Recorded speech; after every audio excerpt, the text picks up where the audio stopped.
ଶୁଣୁଛ ଆ ଚା କପେ ଆଣ ମ। ଏଇ ନିଅ।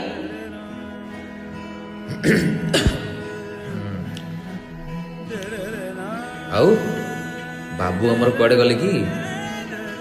ଶୋଇଥିଲେ ତ ଉଠିକି କୁଆଡେ ଯାଇଛି। ଆରେ ବାହ, ବାବୁଙ୍କର ଆଜି ନିଦ ଭାଙ୍ଗି ଯାଇଛି ଏତେ ଜଲ୍ଦି?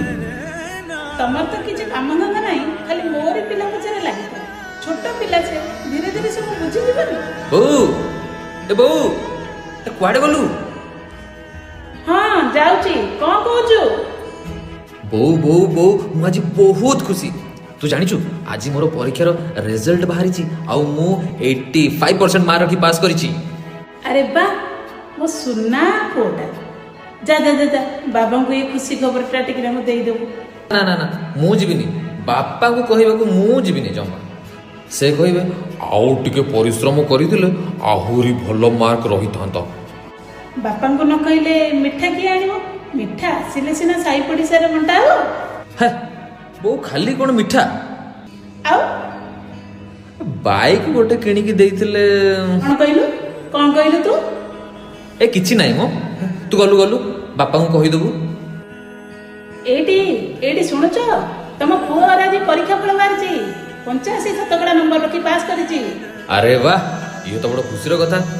କିନ୍ତୁ ଆଉ ଟିକେ ପରିଶ୍ରମ କରିଥିଲେ ଆଉ ଟିକେ ଭଲ ନମ୍ବର ରହିଥାନ୍ତା ଆଉ। ଏଇଠି ମୋ ପୁଅ ଯାହା କରିଛି ବି ବହୁତ ଭଲ କରିଛି। ସବୁବେଳେ ମୋ ପୁଅ ପଛରେ ଖାଲି ଲାଗିଛ। କ'ଣ କରିବି, ମୁଁ ପରା ଗୋଟେ ବାପ। ପିଲାଙ୍କୁ ଯେତେ ଭଲ ପାଇଲେ ବି ସେ ଭଲ ପାଇବା ଦେଖେଇ ପାରିବି ନାହିଁ। ହୃଦୟରେ ଭଲ ପାଇବା, ମୁହଁରେ କଠୋରତା, ଏଇଟା ମୋର ଆଭୂଷଣ। ସେ କଥା ତମେ ବୁଝିପାରିବନି। ହଉ ସେ କଥା ଛାଡ଼। ପୁଅ କ'ଣ କହୁଥିଲା କି? ନାଇଁ ତ। ଧେତ୍ ତେରିକି, ତମେ ତାହେଲେ ଶୁଣିନ? କଣ? ନାଇଁ କିଛି ନାହିଁ, ମୁଁ ବଜାର ଯାଉଛି, ମିଠା କିଣିକି ଆଣିବି ଆଉ।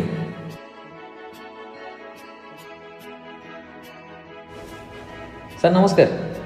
ମୁଁ ଯେଉଁ ଚେକଅପ୍ କରେଇଥିଲି ତା ରିପୋର୍ଟ ନେବାକୁ ଆସିଛି। Just a minute. O I M ସରି, ଆପଣଙ୍କ ପାଖରେ ବହୁତ କମ୍ ସମୟ ବାକି ଅଛି। ମାନେ? ଆପଣଙ୍କର ଲାଷ୍ଟ ଷ୍ଟେଜ୍ କ୍ୟାନ୍ସର। ଆପଣଙ୍କର ଜୀବନ କେତେବେଳେ ବି ଚାଲି ଯାଇପାରେ। ହ୍ୟାଲୋ, ମୁଁ ସମ୍ ହସ୍ପିଟାଲରୁ କହୁଛି। ଆପଣଙ୍କ ବାପାଙ୍କର ନାଁ ଅମରେଶ ତ? ହଁ ହଁ। ଆପଣଙ୍କର ବାପାଙ୍କର ଡେଥ୍ ହୋଇଯାଇଛି। କ'ଣ? ଖୁବ୍ ଶୀଘ୍ର ଆପଣ ହସ୍ପିଟାଲ ଆସନ୍ତୁ। କେମିତି?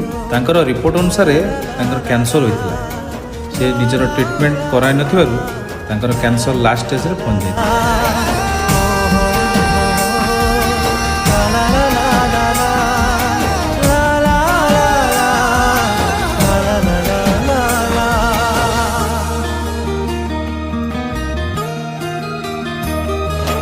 রাগিছ কি বাপা তুমি শুণু না ডাক মোর হাত টেকি দিও থরে আউ সেই মাথা মোর কিয়ে বুলেইব মতে মেড় মেলন তাহা কান্ধরে বসিবি কহ কিয়ে রখিব যে নীতি মো খবর রাগিছ কি বাপা তমে শুণু না ডাক মোর। সোমু,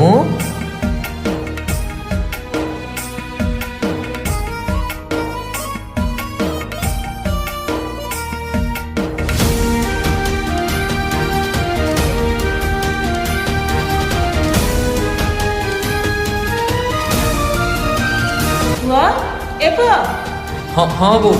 ଏଇ ଦେଖ ତୋର ଲେଟର ଆସିଛି। ତୁ ଗଭର୍ଣ୍ଣମେଣ୍ଟ ଜବ୍ ପାଇ ଏ ସାଙ୍ଗେ ପୂର୍ବରୁ ମୋ ପୁଅର ଜବ୍ ଦେଇଛି। ମୁଁ ତୋ ବାପାଙ୍କୁ କହିବି ବଜାରକୁ ଆସିଲା ବେଳେ ମିଠା ନେଇକି ଆସିବି, ପୁରା ସାହିରେ ବାଣ୍ଟିବି। ନା ନା, ବୋଉ ବୋଉ ବୋଉ ବୋଉ ଶୁଣ ମୋ କଥା। সহি যাও যেতে কলে অলিয় ঝট ভুল কলে কান মড়ি কর মতে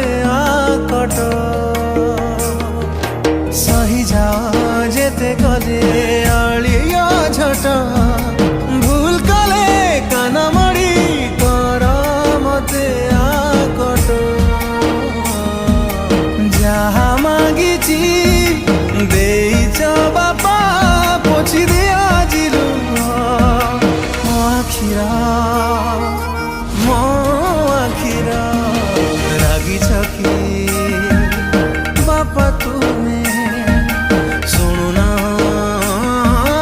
ଡାକ ମୋର ବାପା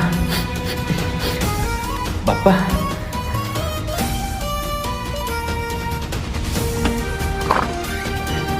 ହ୍ୟାଲୋ ସାର୍ ଏଇ ନିଅନ୍ତୁ ଆପଣଙ୍କ ବାଇକ୍ ବାଇକ୍ ଆପଣଙ୍କ ନାଁ ସୋନୁ ତ ହଁ ଆପଣଙ୍କ ବାପା ଆପଣଙ୍କୁ ସରପ୍ରାଇଜ୍ ଦେବା ପାଇଁ ଆପଣଙ୍କ ଫେଭରାଇଟ୍ ବାଇକ୍ ବୁକ୍ କରିଥିଲେ ଏନ୍ଜୟ ୟୋର୍ ଡେ ସାର୍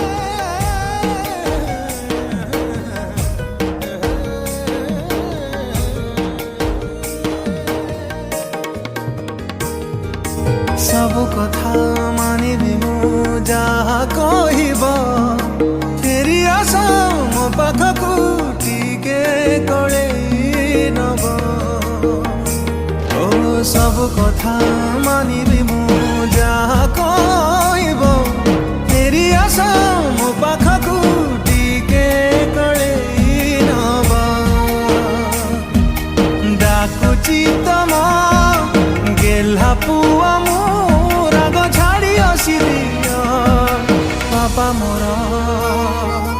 ବାପା ମୋର ଲାଗିଛ କି ବାପା ତମେ ଶୁଣୁନା